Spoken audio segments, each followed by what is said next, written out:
3 people murdered. 1 husband accused. And now, he's dead too. Samuel Haskell's twisted tale of murder, dismemberment, and betrayal ends inside a jail cell. What drove him to kill his wife and her parents? Why the sudden suicide before trial? Check this out. Son of a Hollywood heavyweight awaiting trial for killing and dismembering his wife and murdering her parents is dead. Now, 37-year-old Samuel Haskell IV was found dead in his cell. It's presumed to be a suicide. Rachel Menitoff is live in the newsroom now with the dramatic end to his story. Rachel? Rick Scher, Haskell was scheduled to appear for a preliminary hearing today. If convicted, he faced up to life in prison without parole. Now his death means on a criminal level, this case is over.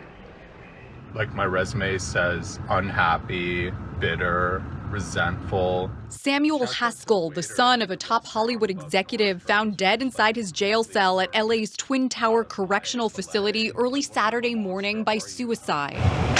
The 37-year-old was charged with killing and dismembering his wife and in-laws inside their Tarzana home in 2023. LA County District Attorney Nathan Hochman says the defendant evaded justice and robbed the victim's family of their day in court. But Mr. Haskell never, ever volunteered what happened and where he put the body parts of the 3 individuals he brutally killed, nor has he ever provided a full explanation as to why he did it. The 3 family members were last seen alive on November 6, 2023. A day later, the husband and father of 3 is said to have hired day laborers to dispose of trash bags containing their body parts. The men were told the bags contained rocks, and when they looked inside, they saw the remains, brought them back to the house, and called police. But when authorities arrived, all evidence was gone. They zeroed in on Haskell after a man scavenging for recyclables found a human torso in an Encino dumpster. Investigators believe this was his wife May's body, but her parents were never found.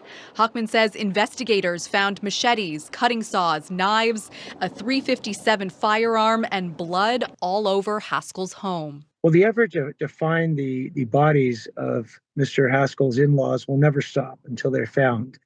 The likelihood, though, of finding them, almost a year and a half after they were killed goes down every day.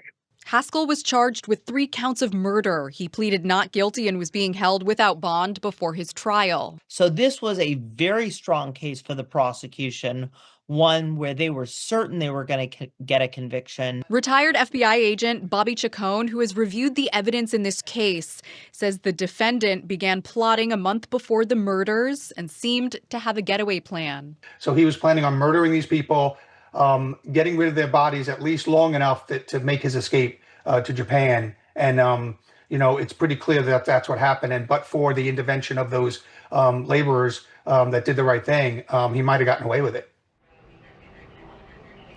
And a suicide note was apparently found. The DA says he hasn't had a chance to review it, but was told it does not provide a motive or the location of the remains. We did hear back today from Haskell's attorney, who says this case has always been about a father who would do anything to protect his children.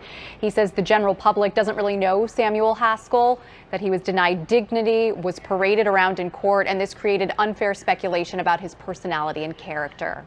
We're live in the news center. I'm Rachel Menitoff. Cher, back to you. This is No Filter News. Truth served raw, bold, and uncut. Hit that sub, stay loud, and catch us on the next drop. We don't fade out. We level up.